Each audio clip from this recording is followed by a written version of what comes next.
Okay, so let's back up for a second here. Now, as I said earlier, a belief is simply an idea or a concept that we feel really, really certain about.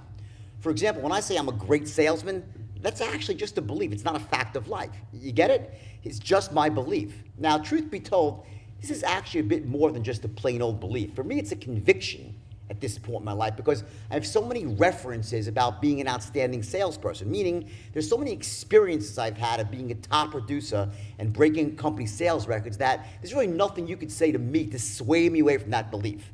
I simply know it to be true at the core level, at the deepest level. It's a conviction. Now, a weaker belief for me might be something like, I'm good at basketball, I'm a really good baseball player. I mean, yeah, I know I'm a decent at it, but if someone tried to talk me out of it, it wouldn't be impossible to make me think otherwise, especially if the person were an authority figure in that particular field. See, the point I'm making is that what actually makes a belief powerful are the references or the experiences that we have to support it being true.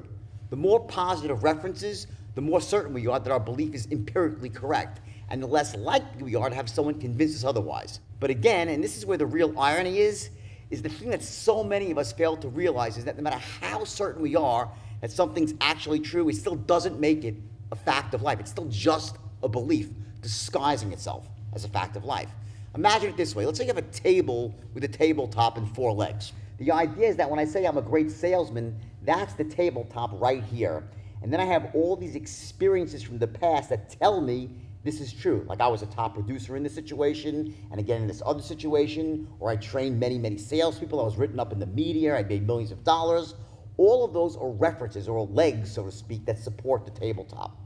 The more experiences or references that you have, the more legs you have that are actually holding up the tabletop, and the more sturdy it becomes. The power of the belief doesn't actually rest in the idea itself, but in the references that support it. Make sense? For instance, let's say you have a limiting belief that you're not great as a salesperson.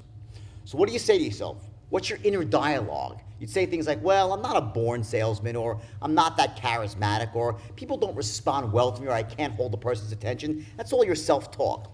And then I would say to you, okay, well, that's an idea you have about yourself, or maybe an opinion, but the question really is why? Why do you think that way about yourself? And you might say, well, it's because in the past I remember being in this situation where people either walked away from me or didn't buy from me.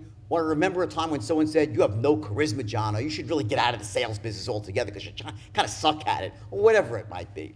And what those are just experiences from the past that probably caused you some pain back in the day, so you kept thinking about them and dwelling on them, and eventually what ended up happening was they reinforced themselves by stopping you from taking action that might have put you back in that same situation where you could improve yourself.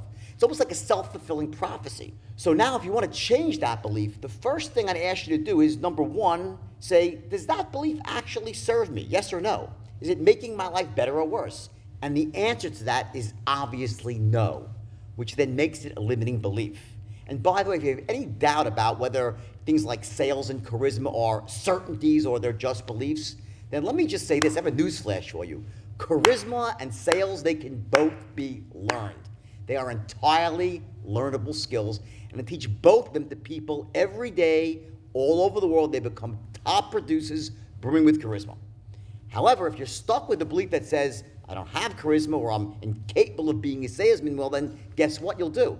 You'll act in direct accordance with that belief, and you'll refuse to put yourself in a situation where you might have a chance to speak in public or sell anything or even take a course about sales. Now, conversely, if I were to try to convince you that you actually did have charisma, I would never say, oh, that's just not true, John. You actually do have charisma. You just got to forget that nasty little voice inside your head that's been lying to you all these years. It's just a limiting belief. And I can never ask you to say to me 10 times loud, I have charisma, I have charisma, I have charisma, or it's not true, it's not true, it's not true, I do have charisma.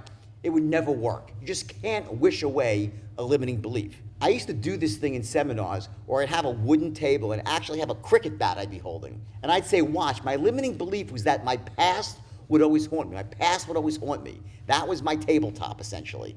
And the references I had, or my legs, were some of the bad articles that had been written about me many years ago.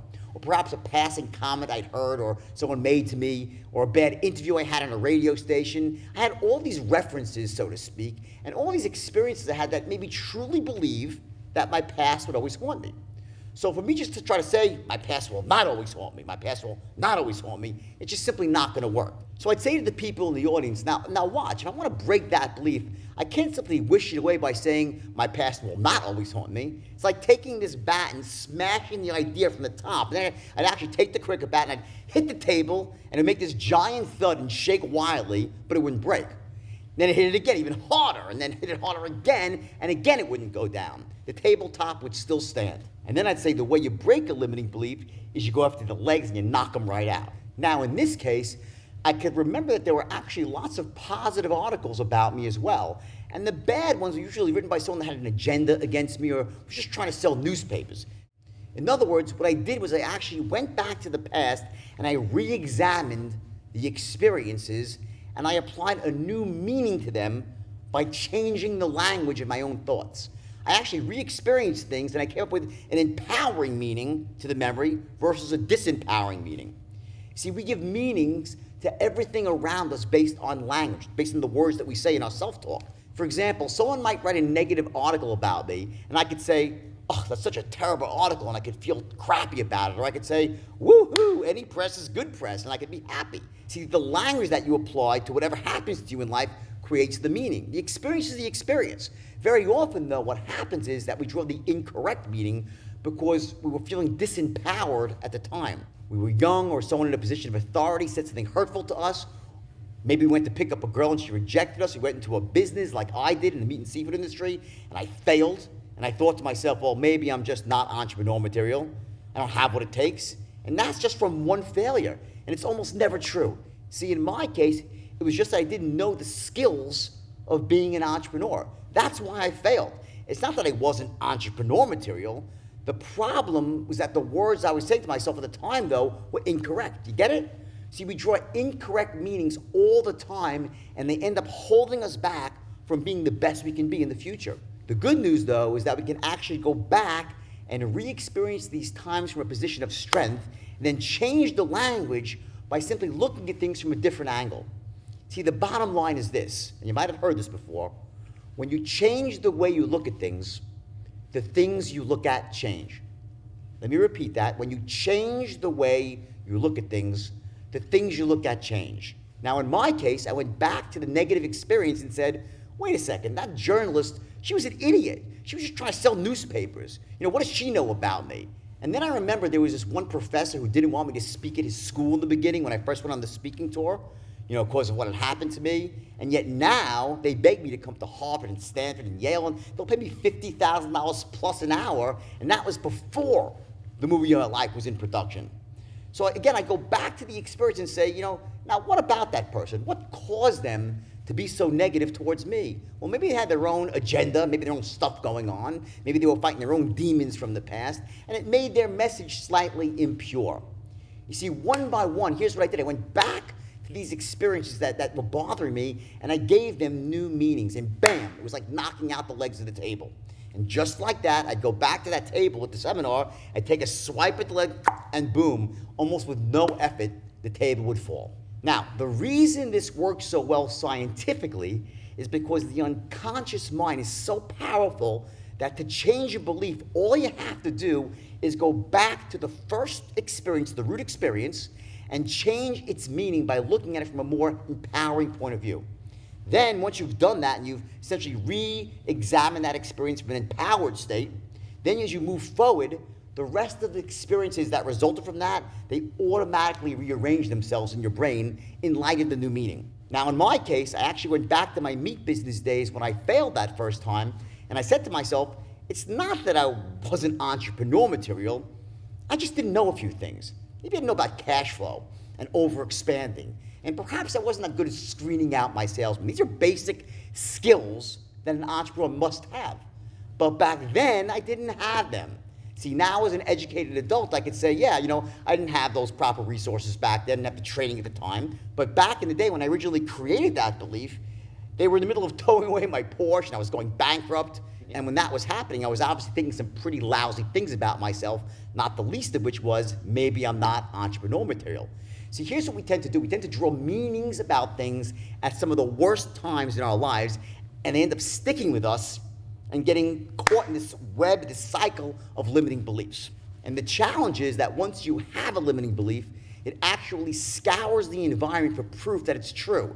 And it deletes out anything that perceives not to be true. And the important word there is perceives not to be true. Now, in the case that the woman wrote that negative article about me, I had all these positive articles that had been written about me as well, but I deleted them. I focused instead on the negative one because what a belief does, it causes your mind to essentially scour the environment to look for evidence to support itself. And if it's not there, by the way, it'll simply make stuff up.